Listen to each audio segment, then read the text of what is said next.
अब यह उस समय की बात है बंधुओं, जब शौनकादि 88,000 ऋषि तीर्थों में सबसे श्रेष्ठ नैमिषारण्य तीर्थ में सहस्त्र वर्षों में पूरा होने वाला अनुष्ठान करके बैठे हुए।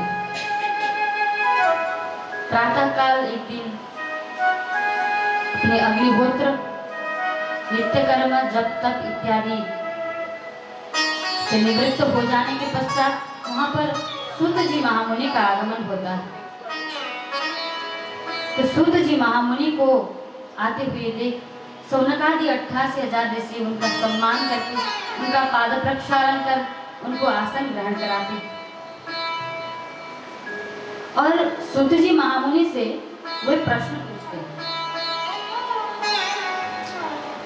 वे 6 प्रश्न पूछते हैं जिसी के आधार में पूरा श्रीमद् भागवत महापुराण की रचना की गई। वो पहला प्रश्न पूछते हैं, पुंसाम एकांततस्त्रेय तन्ना संसितुमर्हसि। हे प्रभु, मनुष्य मात्र का, जीव मात्र का परम कल्याण का साधन क्या है? क्योंकि कलियुग में तो अत्याचार, दुराचार, पापाचार सब तरीके से फैल जाएगा। इसीलिए प्रभु आप हमें यह बतला दीजिए कि जीव मात्र का कल्याण कैसे होगा। पहला प्रश्न हुआ। अब दूसरा प्रश्न पूछते हैं, हे गुरुदेव, शास्त्र तो बहुत सारे हैं, परंतु उन्हीं सब शास्त्रों को हम अध्ययन करने लग जाएंगे तो हमें कई जन्म लेने पड़ेंगे। तो आप बतला दीजिए कि समस्त शास्त्रों का सार क्या है। अतः साधो त्रयत् सारम, समस्त शास्त्रों का आप सार बतला दीजिए ताकि हम उसी का आश्रय ले सकें। और तीसरा प्रश्न पूछते हैं, भगवान श्री कृष्ण देवकी और नंद बाबा के घर में क्या करने के प्रयोजन से अवतीर्ण हुए थे? तीसरा प्रश्न हुआ। अब चौथा प्रश्न पूछते हैं, भगवान श्री कृष्ण इस धरा में आए परंतु उन्होंने किन किन प्रकार की लीलाएं की, वे पूछते हैं। और पांचवा प्रश्न पूछते हैं, भगवान के अवतार कितने हैं?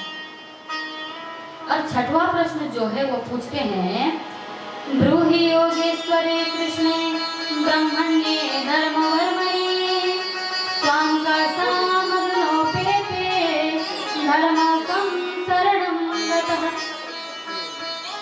भगवान को अपने इस धरा में जब तक भगवान रहेंगे तब तक तो इस धर्म, ये जो धर्म है वो भगवान के शरण में जाएगा, परंतु भगवान जब अपने सत्कर्मों को, अपने सब कार्यों को समाप्त कर वे अपने धाम को चले जाएंगे तब धर्म किसकी शरण में जाएगा?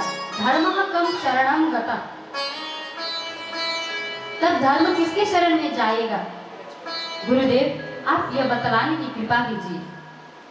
तो सूत जी महामुनि को शौनकादि 88,000 ऋषियों के प्रश्न सुनकर बड़ा ही आनंद आया, क्योंकि बंधुओं जो भगवान के भक्त होते हैं ना, उनको भगवान के विषय में ही पूछा जाए तो वे अत्यंत प्रसन्न हो जाते हैं। जैसे अब हम सांसारिक व्यक्ति हैं सर, तो हमें सांसारिक चीजों के विषय में कोई पूछ लिया जाए तो हम बड़ा आनंद से हम उत्तर देते हैं।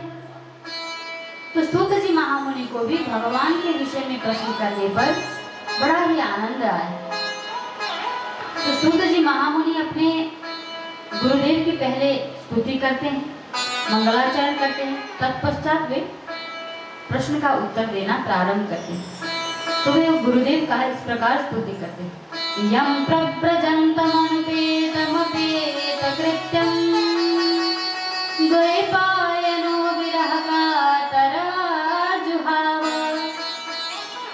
पुत्रेति तन्मयतया तरवोभिनेदो तं सर्वभूतहृदयं मुनिमानतोऽस्मि। कैसे गुरु जी हैं सूत जी के, जो जन्म लेते ही, पैदा होते ही नंगे धड़ंग होके वन की ओर चल दिए। जन्म लेते ही वे अपना नाभि भेदन संस्कार भी किए बिना, जात कर्म संस्कार, यज्ञोपवीत संस्कार इत्यादि किए बिना ही वे वन की ओर संन्यास लेने के लिए नंगे धड़ंग होके चल देते। पिताजी जो है व्यास जी, वे उनको विरह में आतुर होकर पुत्र पुत्र बुलाते, परंतु सुखदेव जी पीछे मुड़े बिना ही जा रहे हैं। अब जैसे ही वे वन में पहुंचे तो व्यास जी को उन वृक्षों का प्रतिध्वनि हुआ है। वृक्ष कहते हैं न केवलम अयम तो तव पुत्र, हे व्यास जी ये केवल आपके पुत्र नहीं है, ये जो आपके पुत्र हैं ये तो समस्त जगत के कल्याण के लिए पैदा हुए हैं, इसीलिए इनको अपने मार्ग में जाने के लिए छोड़ दीजिए। इस प्रकार की जब प्रतिध्वनि आई तो वेद व्यास जी समझ गए कि मेरा पुत्र आगे जाकर इस संसार का कल्याण करेगा, इसलिए वेद व्यास जी अपने आश्रम में लौट गए। ऐसे महामुनि कृते, ऐसे सुखदेव जी भगवान को हम बारंबार नमस्कार करते हैं। बोलिए सुखदेव जी महाराज के। तो इस प्रकार उन्होंने अपने गुरुदेव की स्तुति की।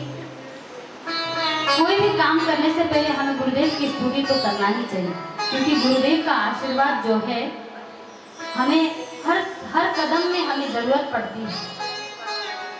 जब गुरुदेव हमारे प्रसन्न हो जाते हैं तो योगियों को भी दुर्लभ हमें वैकुंठ प्राप्त हो जाता है। तो इसीलिए आइए हम लोग भी कुछ क्षण के लिए गुरुदेव की स्तुति करते हैं। भक्तवत्सल भगवान की जय जय।